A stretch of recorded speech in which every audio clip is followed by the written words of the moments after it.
Good morning. A lot of people have enjoyed looking back at their genetic roots, doing Ancestry.com or 23andMe, finding out where they come from, who their tribe is, who their people are, because it gives a greater insight then into why I think the way I do.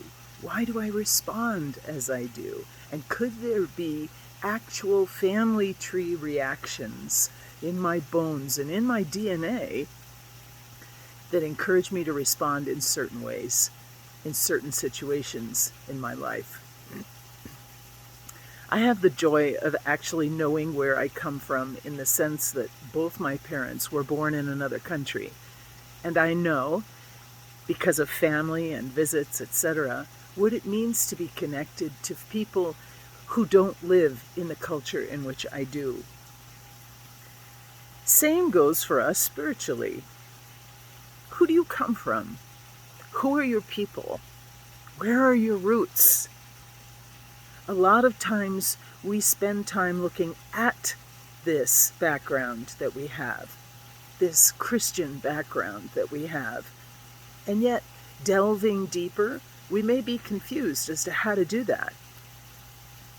When we look more deeply at who we come from, we understand, as I said before, why we respond as we do in certain situations, even in our spiritual journey.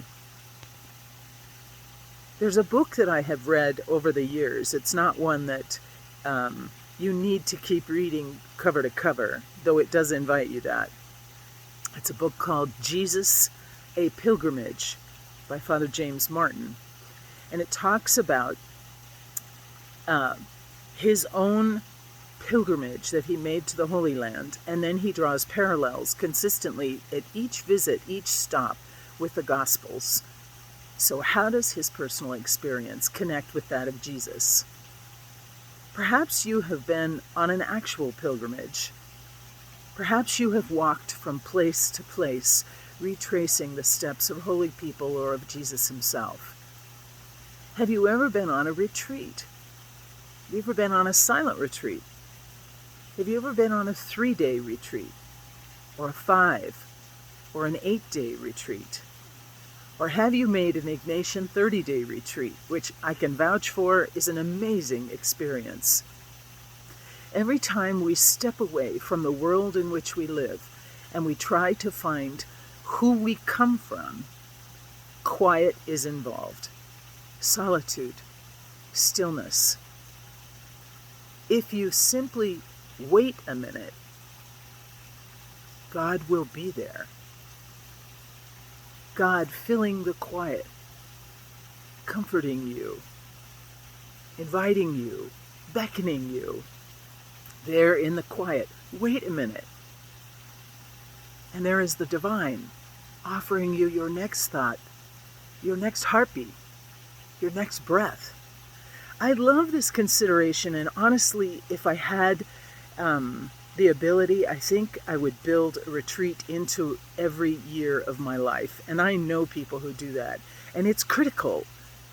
I find myself longing for that quiet time with God.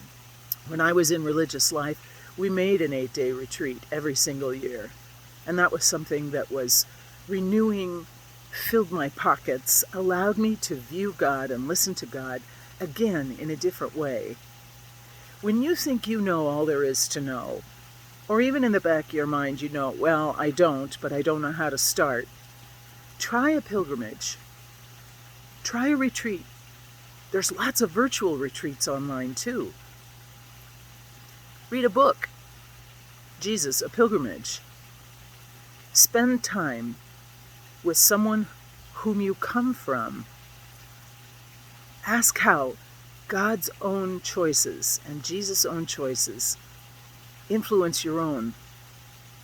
And when you think and talk about what else is possible in that relationship, you know that God has the answers. Quiet is always part of it.